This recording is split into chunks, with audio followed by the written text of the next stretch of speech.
इस वीडियो में मैं काफी सारी इंपॉर्टेंट कंपनीज को कवर करने वाला हूँ। कुछ कंपनीज को लेके बैड न्यूज देखने को मिल रही है, तो काफी ये इंपॉर्टेंट होने वाली है वीडियो। तो चलिए एक एक करके सारी अपडेट्स को कवर कर लेते हैं। तो सबसे पहली कंपनी की बात कर लेते हैं, दीपक नाइट्रेट। आज देख सकते हैं इसमें आज गिरावट देखने को मिली है 1.5% की।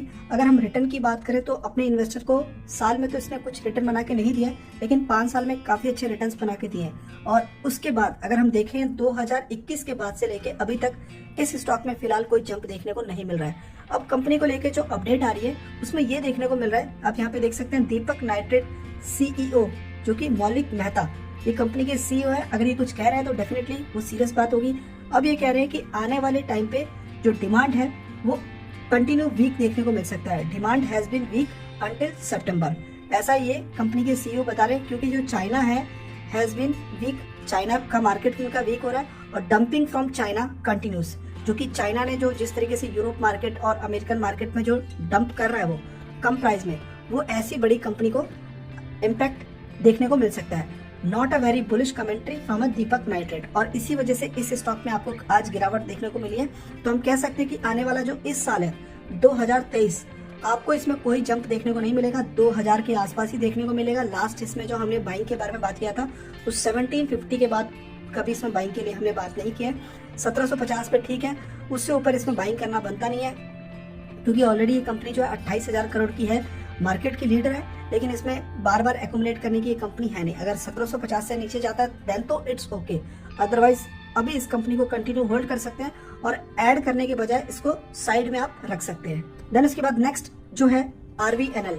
अब जैसे कि आपको पता ही है, हर अपडेट वाली जो वीडियो मेरी होती है उसमें इसका नाम जरूर आता है। इसने काफी अच्छे रिटर्न्स बना के दिए। अगर हम 1 साल का देखेंगे तो भी काफी बढ़िया रिटर्न है, 300% का रिटर्न है, और 5 साल में भी काफी अच्छा रिटर्न है। और अभी जो अपडेट आ रही है उसमें बताया जा रहा है कि RVNL emerge lowest bidder. Again ये लोएस्ट बिडर बना है, जिसमें इस कंपनी को लगभग 440 करोड़ का इसको ये ऑर्डर मिला है। और यहाँ पे जो बताया जा रहा है ये हिमाचल प्रदेश से इसको ऑर्डर मिला है, जिसमें इस कंपनी को जो है पूरा डिस्ट्रीब्यूशन वाला काम पूरा करना है, जो कि 24 महीने में इसको कंप्लीट करके देना है। तो ओवरऑल हम देखें तो इस कंपनी को लेके जो है इसी तरीके की अपडेट्स आ रही है। तो अगर इसमें 150, 120, 150 और 100 से बिलो, मतलब 90 के सीरीज में अगर कोई है तो देन इट्स ओके।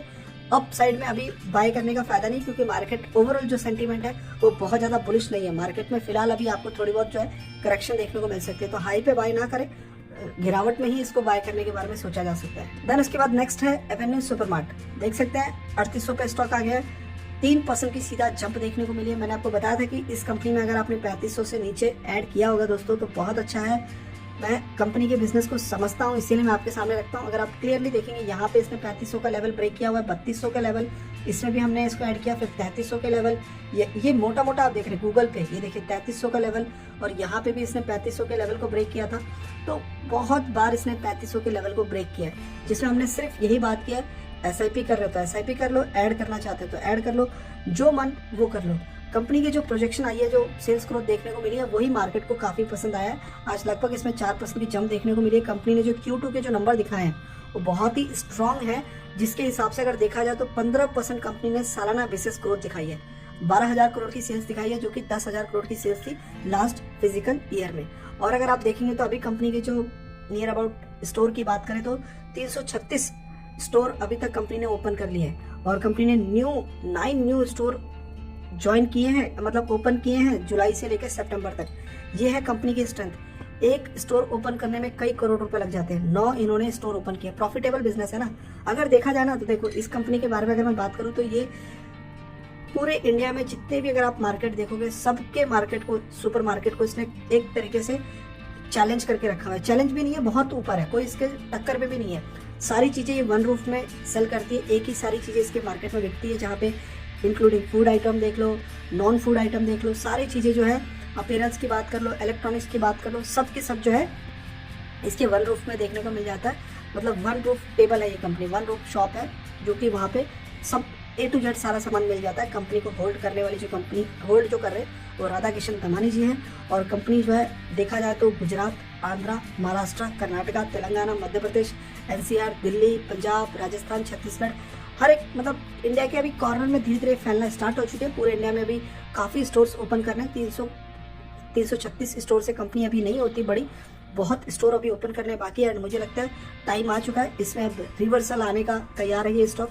और अगर आप देखेंगे तो 6 महीने के अंदर लगभग इसमें 5% का सिर्फ रिटर्न देखने को मिल रहा है और ट्रेंड अभी धीरे धीरे इसमें ऊपर जाता हुआ देखने को मिल रहा है। एंड उसी के कंपेयर में अगर आप देखेंगे तो वी मार्ट करके एक कंपनी है, ये अगर कोई ऐसा सोच रहा है कि इस कंपनी को मैं बाय करके पैसा बना लूंगा, तो नहीं, आपको कभी भी कंपनी को देखना है तो कंपनी के चार्ट को ही आप देख के बहुत कुछ समझ जाएंगे। इस तरीके का चार्ट है कंपनी का और काफ़ी बुरी तरीके से कंपनी का चार्ट नीचे गिरा हुआ है और मुझे नहीं लगता इस कंपनी के फाइनेंशियल बहुत ज़्यादा स्ट्रांग है। आपको अगर यकीन नहीं है तो मैं आपको दिखा भी देता हूँ। ये मैंने वी मार्ट का जो है मतलब फाइनेंशियल रिकॉर्ड ओपन किया है, जो सबसे इंपॉर्टेंट टर्म है। अगर आप देखेंगे तो सेल्स जो है 1400 से 2400 पे पहुंची है, यहाँ पे डबल के आसपास तो नहीं हुआ है, लेकिन ठीक है, आप सेल्स देख के कह सकते हो कि कंपनी की सेल्स अच्छी है।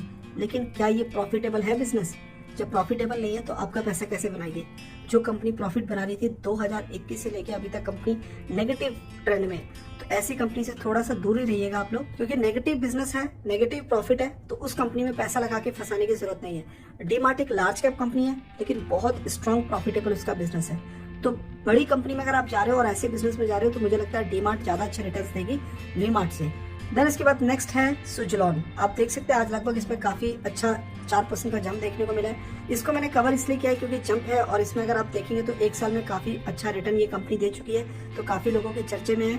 अभी जो अपडेट आ रही है कि सुजलॉन एनर्जी के जो प्रमोटर है उन्होंने 7% के आसपास अपने शेयर्स जो है वो रिलीज करा लिए हैं, जो कि इन्होंने गिरवी रखे थे और इसी वजह से इसमें जंप देखने को मिला है। अब आप यहाँ पे क्वेश्चन रेज कर सकते हैं कि इन्होंने मतलब अपने शेयर्स रिलीज करा लिए, इसका मतलब कंपनी तो बहुत स्ट्रांग होगी, तभी तो इन्होंने अपने शेयर्स रिलीज कर लिए। लेकिन आपको पता है कि इस कंपनी के कितने शेयर्स प्लेज है, कितने परसेंटेज में इनके शेयर्स प्लेज है?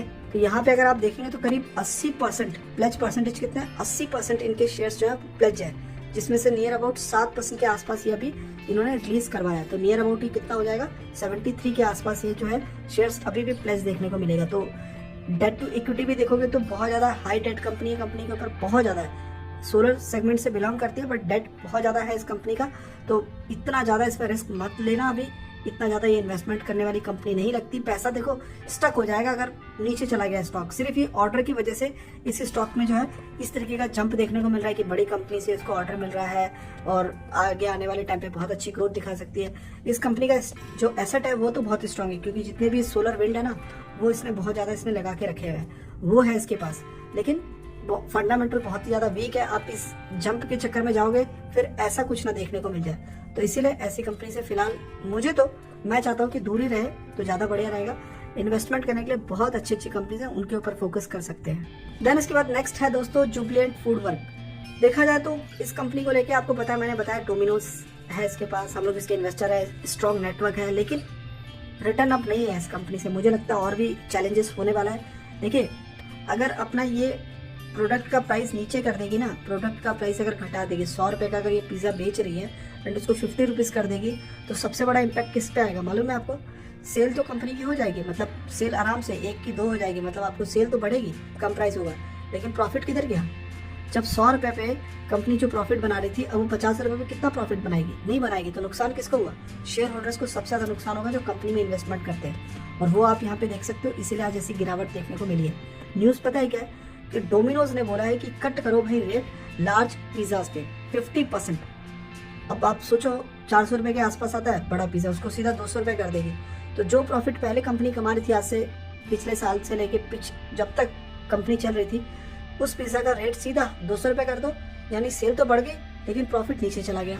तो यही है, और डर इनको इसी बात का है कि कॉम्पिटिट विथ स्मॉलर राइवल्स। तो छोटी छोटी कंपनीज बहुत ज़्यादा आ रही है मार्केट में एंड वही इस कंपनी को डर लग रहा है। तो मैं तो यही कहूँगा, देखो आप इसके इन्वेस्टर हो या फिर नहीं हो, इट्स डिपेंड अपॉन यू। मुझे नहीं लगता है इसमें बहुत ज़्यादा ग्रोथ अभी देखने को मिलेगी। प्रॉफिट मतलब सेल्स में गिरावट हुई है।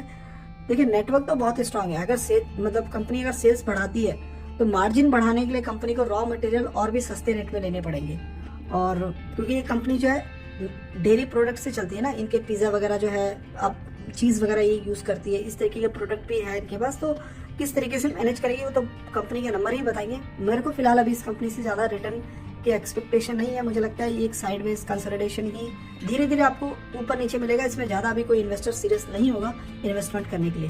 देन उसके बाद नेक्स्ट है प्रिंस पाइप। इस कंपनी में गिरावट हुई है, थोड़ी और भी गिरावट हो सकती है। अब देखो कोई बड़ा अगर कंपनी का बंदा अगर कंपनी छोड़ के जा रहा है तो बहुत सारे रीजंस हो सकते हैं। अभी हमें पता चला है कि प्रिंस पाइप जो कंपनी है, इसमें जो कंपनी के जो मिस्टर प्रकाश जो कि कंपनी के वाइस प्रेसिडेंट है, इन्होंने कंपनी से रिज़ाइन दे दिया। और अगर आगे थोड़ा रीज़न को फाइंड आउट करोगे तो यहाँ पे बताया जा रहा है कि इन्होंने जो रिज़ाइन दिया है वो ड्यू टू पर्सनल रीज़न है। अब देखा जाए तो देखो, प्रिंस पाइप की मैं बात करूँ तो बिजनेस पॉइंट ऑफ व्यू से काफ़ी अच्छे इसके पास काम है पूरे इंडिया में, लेकिन रिज़ाइन अगर कोई बड़ा बंदा दे रहा है तो कुछ हो सकता है कि कुछ नेगेटिव भी हो। तो इस कंपनी के भी अगर हम लोग मैं क्वार्टरली बेसिस नंबर देखूँ तो इतने इंप्रेसिव नहीं है, लेकिन अभी इसको होल्ड करने वाला बंदा सिर्फ पेशेंस के साथ ही होल्ड कर पाएगा। वैसे Prince pipe business point of view से काफ़ी अच्छा, क्योंकि इंडिया में कंस्ट्रक्शन का काफ़ी बड़ा है, लेकिन due to some inventory issues हो गया, रॉ मटेरियल के प्राइस हाइक की वजह से बहुत सारे फेसेस इनको देखने पड़े।